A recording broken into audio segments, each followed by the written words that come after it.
Okay. So, the reason po kaya tayo nagpalit ng Zoom ngayon kasi hindi ko makontak yung may-ari ng Zoom na ginagamit natin. So, this is a free license. So, kapag naputol po tayo in 20 minutes time, balik lang po tayo sa link. 40 minutes lang po kasi. So, since this is a free account, so 40 minutes lang yung maximum niya. So, kapag naputol po tayo at hindi pa tayo tapos, just go back to the same link. Okay. Yes po. So, sabi ko, gusto ko sana magkaroon tayo ng exam. Kaya lang hindi ko alam kung paano exam ang gagawin natin dito, no? So, ang sa akin lang is just go back po doon sa ating mga videos. I will try my best to create a video na nandun yung mga phrases ng sign language na tinuro ko po sa inyo. Then I will share it to you. Right. So, today, ang i-discuss ko po sa inyo is the church interpreting. So, just to emphasize po, church interpreting or religious interpreting, depende po kasi siya sa kung anong church. Since all of us naman po are from a Baptist church, we really need to make sure na yung ating ini-interpret ay ayon din po sa ating pong paniniwala. Ano po? Kasi may mga kaibigan akong sign language interpreter, Iglesia ni Cristo sila, pero they are invited to the feast of the Catholic Church, o kaya yung sa, tawag dito, like for example, for tomorrow, the reason kaya ayaw ko rin pumunta tomorrow doon sa funeral service ng dating presidente ng organization ng mga deaf, is because they will conduct a mass, a Catholic mass. And karamihan kasi ng mga deaf kakilala ko, na-interpreter ako sa Catholic Church. Hindi na po kasi ako nag-interpret ngayon sa Catholic Church. So, ang lagi kong binibiro sa kanila, kapag nag-interpret ako dyan, hindi yung sinasabi ng pare niyo yung i-interpret ko, gagamitin ko yung time to share the gospel instead of interpreting yung sinasabi ng pare nila. Kaya lang, syempre, against naman yun sa ethics as ang sign language interpreter. Kasi kapag sign language interpreter ka, remember, we have to translate kung ano yung sinasabi ng speaker. And para hindi tayo ma-compromise, let's make sure na yung religious interpreting na gagawin natin is to tawag dito, yung naayon sa paniniwala na meron tayo. Okay? Number one, katulad ng sinabi ko sa inyo dun sa deaf awareness training natin, one of the things na kailangan i-consider for interpreting sa church is dapat wala kang kolorete sa buong katawan mo. Ano yung ibig ko sabihin? Kasi one time nag-interpret ako sa isang Christian church wedding and then I was wearing a pearl earrings. So nag-interpret ako and then suddenly sabi ng isang deaf, hindi niya na talaga natiis. Sabi niya, Ange, can you just remove your earrings kasi nakakasilaw. Akala ko noong una niloloko niya lang ako na nasisilaw siya. Pero it distracts them kasi na talagang, actually naka all black gown dress ako that time. Nakapuyot yung aking buhok. Kasi nga, sa mga deaf kasi, kapag nag-interpret ka, lalo na kapag religious interpreting, regardless of any event, funeral, services, wedding, any event na religious yung setup, kailangan presentable ka. So ano po yung ibig ko pong sabihin na presentable? As much as possible, do not wear neon colors. Dapat solid color lang, black or white. Just make sure na if you wear white, black yung background na nasa likuran mo. Okay, kasi katulad ng unang-unang interpreting ng live streaming namin sa GLDC, ang nangyari is, nung pinakita ko yun sa mga deaf yung live stream, ang sabi nila sa akin, Ange, parang kang kaluluwang nakalutang. Kasi nga, white yung background ko, tapos white yung blouse ko. Tapos sabi nila sa akin, ang liwa-liwanag pa ng ilaw na nakatapat sa akin. So, kasi yung leader namin sa multimedia ministry, nilagyan pa niya ako ng spotlight. So, the more na talagang nagmukha talaga akong kaluluwa sa harap ng camera. So, yun yung sinasabi niya na kailangan solid colors, either black. Tapos, there are certain interpreters kasi ng church, lalo na sa Amerika, they always wear coat sa mga, kay babae o lalaki, they always use coat. Kasi nga, siguro dahil sa weather nila, malamig siguro doon. Pero, ano kasi siya parang in a sense, nasa formal setup, we have to treat yung religious interpreting as a formal setup. Kasi di ba nga sabi nga ng mga Sunday school teachers natin, di ba sa mga preaching, we have to give our best every Sunday. So when we interpret sa religious setup, we have to make sure na wala tayo. Okay lang naman naka-lipstick, pero hindi naman yung masyadong mapula. Kasi sasabihin naman ng mga deaf, parang nagdudugo naman yung labi mo sa sobrang pula, di ba? Tawag dito, as much as possible, naka-ponytail for the girls. Tapos sa boys naman, hindi na harangan yung eyes. Kasi very particular ang mga deaf. Kasi di ba sabi ko nga sa inyo, non-manual signals reflects sa facial expression. Other things about sa church interpreting is lahat kailangan i-interpret mo.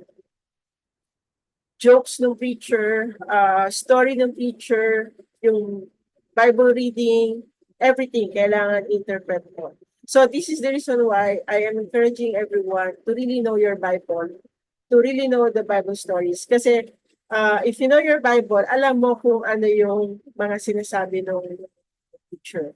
So kahit hindi niya banggitin yung verse or yung books kung saan niya kinuha yun, at least alam mo kung paano mo siya i-explain na galing siya sa Bible. Okay? Other things to do. Okay, so sa music kasi, once you interpret music, katulad yung sinabi ko sa inyo, sa hymns, you have to know the meaning ng mismong hymn.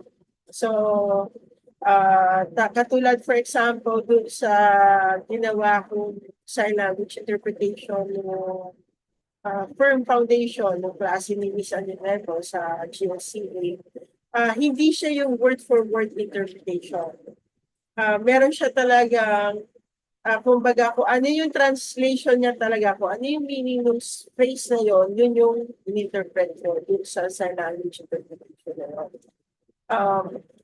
Magkaiba yung interpreting ng sermon at saka ng hymns.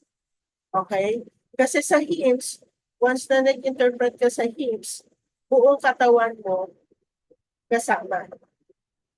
Bakit? Kasi you have to inform or to let the deaf see and feel kung ano yung music.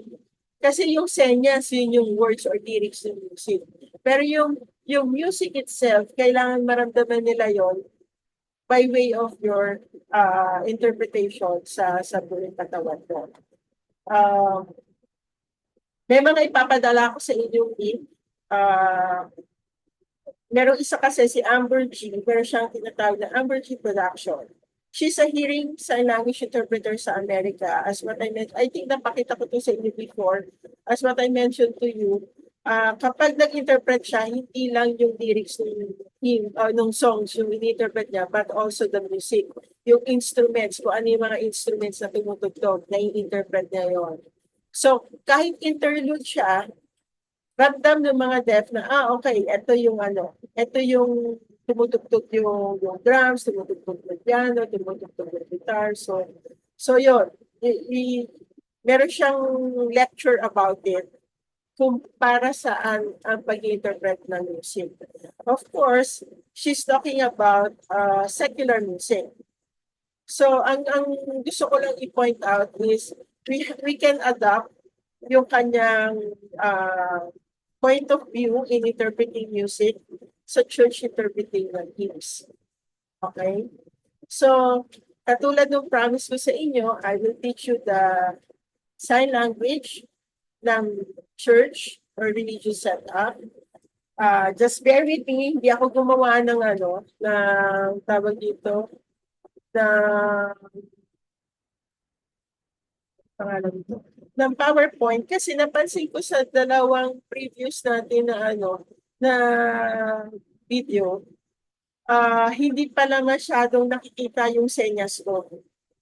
So, nahihirapan tuloy kayong makita kung ano ba talaga yung tawag dito, yung senyas niya. So, mag-spotlight ako for everyone para mas makita niyo po yung senyas. Okay. So, ilalabas ko na yung book. Laki, no? So, ayan. So, iba-iba po kasi dito ba yung church interpreting. So, this is the sign for Catholic. So, N hand-shape. Actually, U hand-shape siya. Tapos, mag-create ka lang ng cross dito. This is the sign for Catholic. Okay? Jewish. Kasi yung balbas nila dito, this is the sign for Jewish. Okay? So, yung mga Hudyo. Ang Israelites naman is letter I, Israel. Kasi yung dito nila. So, Israel. So, again, Catholic, Jewish, Israel. Okay. This is the sign for fundamental. Fundamental, letter F, fundamental Baptist. So, nag-immersion kasi siya. Kaya ganito yung sign ng Baptist. Yung tao, kaya di ba, yung mga deaf pagka sinasabi nila, kasi within the fundamental Baptist churches, na may mga deaf churches, ang tanong nila lagi, kapag nag-meet for the first time, ano yung baptism niyo? Immersion? Oo, yung mag-sprinkle lang na gano'n. Kasi, this is the sign for baptism ng Catholic. Ito yung baby, tapos nilagyan mo lang, in-sprinkle mo lang yung tubig na gano'n sa ulo. So, this is the sign for baptism ng Catholic. Pero may mga ibang churches kasi na ganito yung sign nila ng baptism. Yung parang binisikan lang nila ng tubig yung ulo ng tao. So, sa atin, as a Baptist, this is our sign for baptism. Kaya ito yung sign ng Baptist. Kaya ang sign name ni John the Baptist, letter J, Baptist. John the Baptist. Ayan. Next, Protestant. May ibang deaf, ang sign nila ng Protestant is naka-kneel. Pero majority ng deaf dito sa Pilipinas, ang sign nila ng Protestant is letter P, Protestant. Protestant. Protestant. Ang Methodist naman, pag ganyan naman sila. Kasi this is the sign for method. So, Methodist person sign. Methodist. Siguro may narinig na kayo yung pangalan ng church nila, Assembly of God.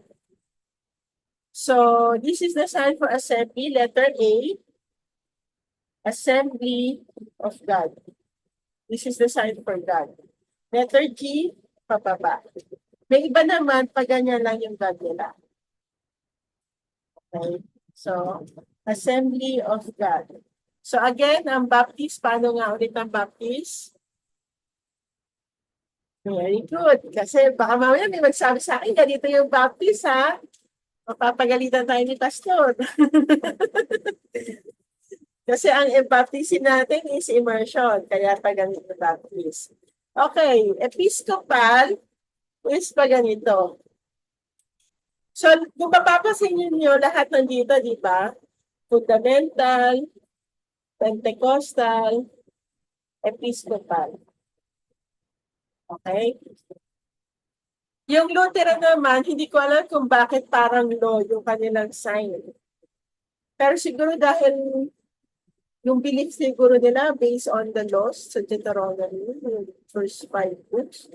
So, this is the sign for Lutheran. Okay? Okay. So, ang religion, letter R, religion. Religion. So, religion. So, Ang mga sign dito, religion, tapos letter M, moral. Bakit dito yung moral? Kasi ang sign ng character is letter C, character. Attitude naman is letter A. Okay? Attitude, character, moral, ano pa yung mga ginagamit nila. Okay. So, pagka naalala ko na lang ulit mamaya. Okay, yung Jehovah's Witness, JW. JW. Yan ang sign ng Jehovah's Witness. JW. Sila yung mga masisipag na, may sign language interpreting din kasi sila sa church nila. So, ang sipag din nila sa death ministry para silang Iglesia ni Cristo. Ang Iglesia ni Cristo, minsan, pinifingers ba lang siya ng IMC. Okay? Pero alam ko meron din silang sign para sa ano nila, sa kanilang tawag dito. Yung ibang deaf, ang sabi nila, Church of Christ daw. This is the sign for church. This is the sign for Christ. Kasi yung sash ni Jesus nung araw, sabi ng mga deaf. Kasi very particular sila sa visual, di ba? So yung mga lumalabas na sa pelikula ng Jesus Christ movies, lagi siyang meron siyang sash dito. So Christ, and then letter L for Lord. Okay. Letter K for King. Okay. Sa Catholic, ang sign nila ng diakono or deacon is letter D. Dahil yung mga Catholic kasi na deacons, meron din silang sash. Kaya kapag sa sa church namin, sinasabi, mga deacons, ang sign ko doon is church leaders. So, katulad yung sinabi ko sa inyo, di ba? Once we sign something sa death, dapat iyon yung meaning ng word. Hindi siya yung literal na kung ano lang yung nakikita ng mga death. Bakit? Kasi katulad yung sinabi ko sa inyo, deacon, kapag ito yung sinabi mo ng deacon, ang alam ng mga deaf, Catholic yun. Yun yung assistant ng pare. This is the sign for priest. Yung handshake, tapos yung nakaganyan. Kasi yung collar nila dito. So this is the sign for priest. So, di ba dati tinuro ko na sa inyo paano yung sign ng pastor? Preach. Di ba? Preach. Pastor. Preach. Pastor. Okay? So kapag sinabi ng mga nagpipreach na naman sa sarili niya, preach mo yan sa sarili mo. Diba? Yung mga tipong gano'n. Diba? Parang sabi niya, preach mo yan sa sarili mo. Kasi meron nga silang bininyagan ng isang deaf kasi mahilig talaga siyang magbigay ng komentaryo tungkol sa mga bagay-bagay. Ang nickname, ang signing niya is ganito, JP. John Paul kasi siya. John Paul. Pero ang tawag na sa kanya ng mga deaf, kasi nga every time na mag-gather kami, lagi siya para siya nag-preach about life, about everything. Ang tawag na sa kanya, John Paul.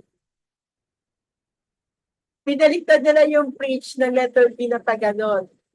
So sabi ko, bakit? Kasi nag-preach siya pero hindi naman nakikita sa brutal. So that's how they are. Ganon sila ka-brutal. Kaya very particular ako sa buhay ng isang Kristiyano kasi nga, yun yung nakikita ng mga deaf. Yung natin, yung testimony natin. So, katulad nung dati, binigyan nila ako sa name, Angie Maloloko. Kaya gano'n yung naging sign name sa akin ng ibang deaf community kasi nga ang hilig ko mag-pretend na deaf sa mga deaf gatherings. Okay? So, nung nalaman nila nagsasalita ako, pinalitan na nila yung Angie interpreter, ginawa nilang Angie na manloloko. Kasi nga, mahilig ako manpiro sa kanila na deaf ako kunwari, kahit deaf.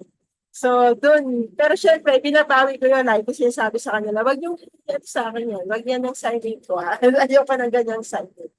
Pero kasi nga, yun yung Yan yung nakasanayan na. Siguro biro lang nila yon. Pero for me, kapag nakikita kami ng mga nagbibigay ng signing na yun, dahil kasi sabi niya, ang signing daw natin. Pagka ginamit niyo yung Angie na ganyan na signing, hindi kita titignan, bahala ka sa buhay mo. So, yun yung inaano ko sa kanila. Anyway, so this is the sign for church. This is the sign for temple. Letter T, temple. And then, ang rabbi kasi, rabbi, pag ganito, kasi di ba yung, sabi kasi nila, ang mga rabbi daw nung araw, merong sash dito. Pero parang naiisip ko kasi, baka kasi yung mga pari ang nakikita nila, kaya ganun yung sign nila ng rabbi. Letter R, tapos pababa na, parang pa ganun, rabbi. Pero, ang ano ko kasi, ang tingin ko, baka kasi ang tingin nila, yung mga pari ng mga sash, kaya ganun yung sign nila ng rabbi. Okay. Tawag dito yung ministry. Ito yung sign ng ministry, letter M. Ministry. Minister. Ministry. This is the person sign sa minister. Okay? Ang tawag dito, yung ano po yung isa letter B sa Bible? Shucks. Running out of time. Sige. In 10 minutes, pakibalik po tayo sa ano ka. Sa same link po. Pasensya na kasi free lang yung ating gamit. Di ba sacerdote, tapos ano yung isang term? Kasi kapag Para sa iyo sacerdote, po, para sa iyo. Pharisees, ayun. So, sacerdote kasi letter S, pag ganyan. Sorry, mali. Ang sacerdote pala is, parang silang scribe, di ba? Yung mga nagsusulat. Okay. So, sacerdote po, letter S. Pero dito, ito rin kasi yung sign ng secretary. So, ang Pharisee naman is letter P, tapos pag ganyan. Pharisee. Okay? Pagka sinabi mo, kasi di ba this is the sign for moral. May times na ang mga deaf, this is the sign also for missionary. Missionary. Pero sabi ko kasi sa kanila, hindi ko kasi makita yung definition niya. So, moral, missionary, or missionary. Kasi this is the sign for evangelist, letter E, evangelist. Di ba ang evangelist nagpupunta sa iba't ibang lugar? This is the sign for travel kasi, or journey. Crooked V shape, ganyan. So, travel or journey. So, kapag evangelist, letter E, evangelist, tapos missionary, pwede rin na pag ganon, missionary. Kasi nagpupunta din naman sila sa iba't ibang lugar. Okay, next. Gusto niyo pang malaman kung paano senyas ng madre? So, pag ganyan po,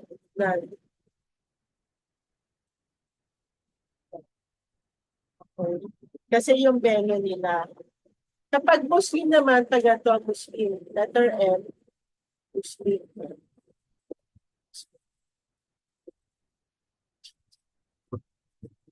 Okay. So, paano nga po ulit yung sign ng God? God. Diba? Letter G, pababa, God. God. Okay, this is the sign for Jesus. Kasi yung, ano niya, yung crucifixion ng Diyos. Jesus. Jesus. So, God, the Father, God, the Son, Jesus, God, Holy Spirit. Okay, again. God, the Father, God, the Son, Jesus, God, Holy Spirit. Trinity. So, Trinity. Okay? Three na naging isa. So, Trinity. So, paano na ulit yung Lord? Lord. And then, King. And then, Christ. Okay. Next. Itong Bible, marami siyang sign language. Pwedeng Jesus book. Pwedeng Holy book. Or God's book. Pero ang madalas na ginagamit ko, Jesus book. Yun yung sign ng Bible. Okay, Testament. Diba? Sabi ko sa inyo dati, ito ang Old Testament, OT or OT. Diba? This is the New Testament. New Testament. Testament is pwedeng ganito din yung sign niya. Kasi ang inaano ng mga death, kasi nga it's all about the laws ng Bible. So, Testament. This is the sign for testimony. Testimony. Okay. Chapter. Ito yung palm left nyo, facing right. Letter C, chapter. Chapter. So, pag ganyan siya. Verse. Chapter. Verse. So, para di ba? John, chapter 3, verse 16. For God so loved the world, Lord, gave His only begotten Son, Jesus, who people believe Jesus will never die, but have everlasting life. So, yun po chapter, verse. Next, letter G, yung left palm nyo naman po is facing up, gospel. Gospel. Okay. Next, cross. So, this is the sign for cross. Okay? Cross. Pero, this is the sign for crucified Jesus.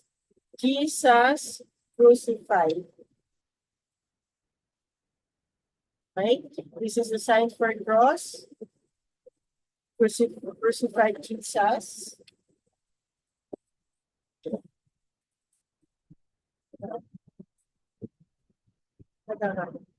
Sorry po. Kasi internet, parang kayo ng internet. Okay. Next, Jesus crucified, died, buried, after 3 days, resurrected. Okay, again, Jesus crucified, died, buried, after 3 days, resurrected. Okay, so mula po dito sa baba,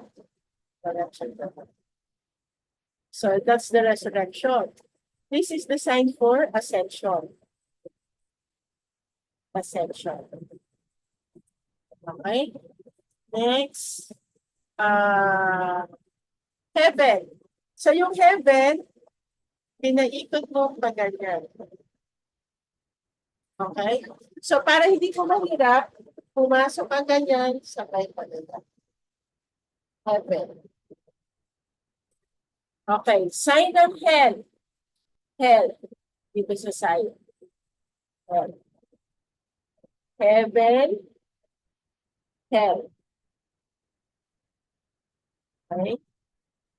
This is the sign for devil. Dapat may point kang ganon, devil. Kasi ibig sabihin, talagang you are talking about Satan, devil, or Satan. Okay? This is the sign for angel. Angel. Okay. Paano nga yung Holy Spirit? Holy Spirit. This is the sign for soul. Soul. Okay. Less than 1 minute na lang po tayo. Cut ko muna and then let's go back to the same group. Thank you. Okay po.